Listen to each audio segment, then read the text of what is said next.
Bienvenue à toi qui en cet instant écoute ce podcast. Je m'appelle Patricia Verneret, je suis auteure, formatrice par la voix et coach de vie.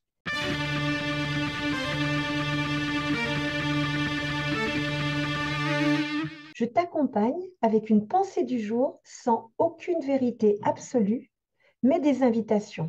À quoi? À écouter la vie en toi qui veut s'exprimer et t'aider à passer à la suite de ton histoire.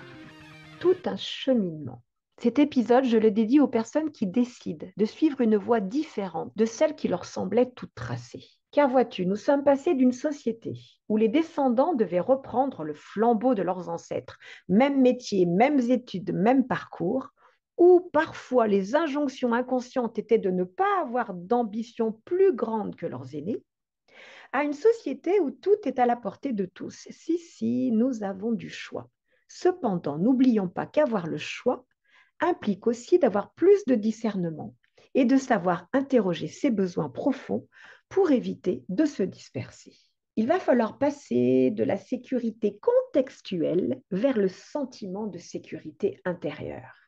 Avoir la sécurité de l'emploi, le sentiment d'appartenir à un clan, viennent combler la dynamique liée à la survie. Celle-ci a totalement sa place dans un contexte où l'on risque réellement de perdre la vie. Elle devient inappropriée lorsque, par exemple, choisir un métier est possible.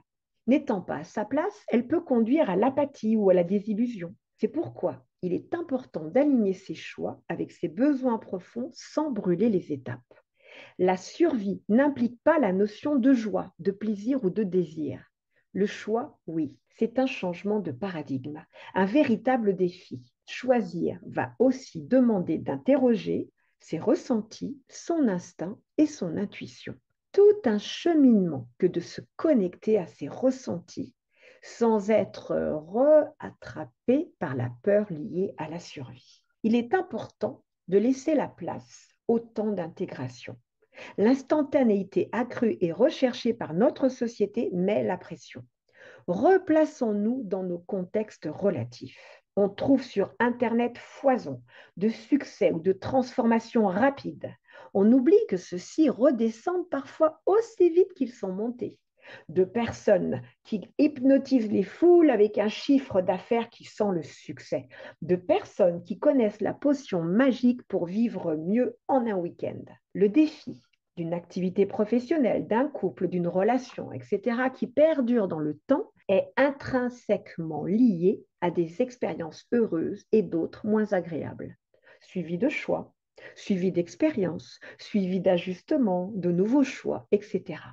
Ce qui implique de passer à l'acte en faisant des pauses régulièrement pour se recentrer et décider, avec la prise de conscience que de nombreux défis seront à relever, en lien avec l'environnement humain qui ne réagit pas comme on l'avait anticipé. En lien avec le contexte, il va falloir chercher les contextes qui seront bénéfiques à notre évolution et tourner le dos à ceux qui ne le seront pas. Nous interagissons avec le monde et tout le monde interagit avec nous. L'harmonie va nécessiter quelques essais. C'est tout un cheminement que de voir le temps comme un espace d'essai pour consolider ses choix. Ce cheminement va te demander d'avoir confiance en ta vie et en tes choix. Transformer l'impression de subir nécessite d'aller chercher ses responsabilités et non sa culpabilité. Faire des réajustements quand cela ne fonctionne pas demande une grande conscience de soi avec un grand S pour éviter les jugements et les auto-jugements. Choisir une voie plutôt qu'une autre renvoie à mesurer les conséquences de nos choix. On ne peut accuser personne. Le défi d'expérimentation vient titiller la notion du droit à l'erreur. Si l'échec n'est pas une punition et si la réussite n'est pas une récompense, alors l'erreur devient expérience naturelle. On peut apprendre de nos expériences et grandir. Se croire limité n'implique pas de manquer de liberté.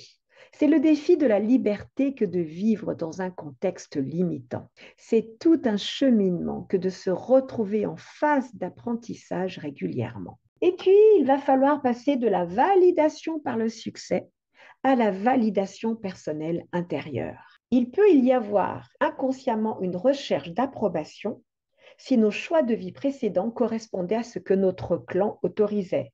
statut social, attente familiale, réparation ancestrale. Choisir un métier nouveau, par exemple, tant socialement que familialement parlant, fait faire un pas de côté. Oser revendiquer l'épanouissement en est aussi un autre. D'une valeur professionnelle validée par un statut ou un salaire, on passe à quoi? Si c'est la validation par le nombre de réussites ou par le montant de son chiffre d'affaires, c'est la même chose. Aller vers un environnement par affinité et choix conscient implique un sentiment d'épanouissement et le plaisir à vivre ce que l'on aime. Cela ne signifie pas qu'on fait abstraction de l'aspect financier lié à la matérialité. Cela veut dire que le sentiment d'être à sa place et d'avoir fait le bon choix n'en dépend pas. On passe de la validation par l'extérieur à la validation par l'intérieur. Se rassurer seul, se réassurer seul, c'est un véritable défi. C'est tout un cheminement que de se reconnaître sans passer par une validation extérieure. Alors, ce fameux groupe pyramidal, parce que vois-tu, avoir et poser des choix dans un métier plaisir ou encore choisir une voie incompréhensible par son entourage, sort du système pyramidal.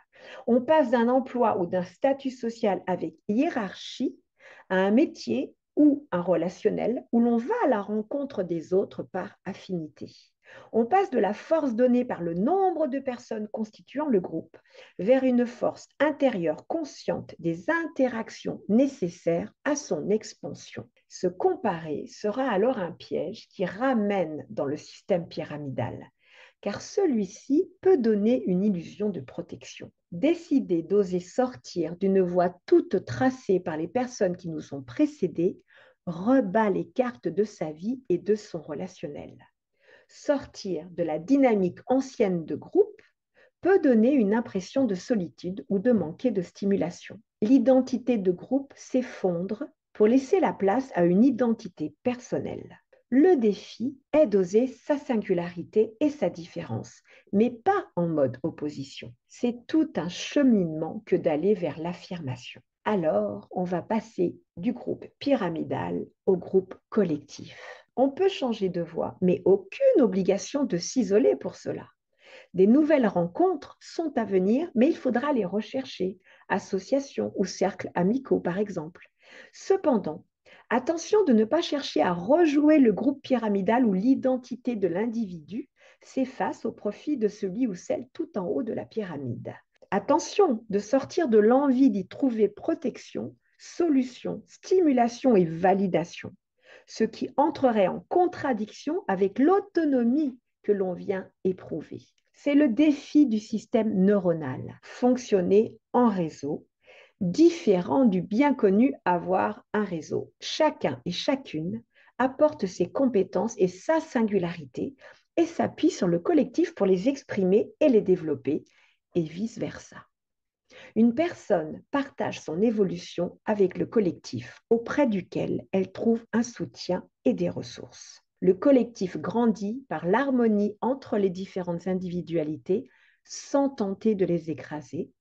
Chaque individualité est une ressource à part entière. C'est tout un cheminement que de choisir d'appartenir à un groupe sans se sentir dépossédé de sa singularité. Alors, pour ce faire, toi qui écoutes, il va te falloir garder le feu qui t'anime. Car allumer un feu ne suffit pas. Il va falloir l'alimenter, en prendre soin. Bien souvent, nous avons été attirés par ce qui nous nourrit, par l'espace de liberté qui s'ouvre quand on trouve le courage, le cœur de suivre sa voie, ce qui donne des ailes. Mais ça, c'est l'étincelle. Comment la faire grandir? Nous avons bien souvent évolué intérieurement. Nous pensions que poser un choix en se replaçant au centre de sa vie serait la phase la plus difficile à traverser. Nous n'avons pas soupçonné qu'une fois ce défi relevé, un autre suivrait. Vient le moment du marathon. Maintenir ce choix dans la durée va nous mettre en face de nos contradictions, paradoxes, de notre impatience. Et la notion de performance tant plébiscitée va s'en trouver écornée. Il va falloir trouver une autre dynamique. La vie est faite de cycles et l'endurance inhérente au long terme va prendre l'apparence de contraintes. Ne garder en mémoire seulement ces dernières revient à renier son choix. Quelle matière vas-tu utiliser pour alimenter le feu?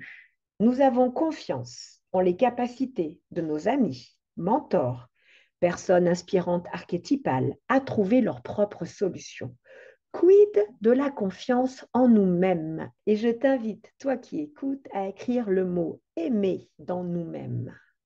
Nous pouvons alors chercher au-delà de nos manques pour trouver nos véritables besoins. Nous avons les ressources pour relever nos propres défis. Et celles que nous n'avons pas encore, nous pouvons les développer. Et là, c'est la réserve de bois. Changement de paradigme.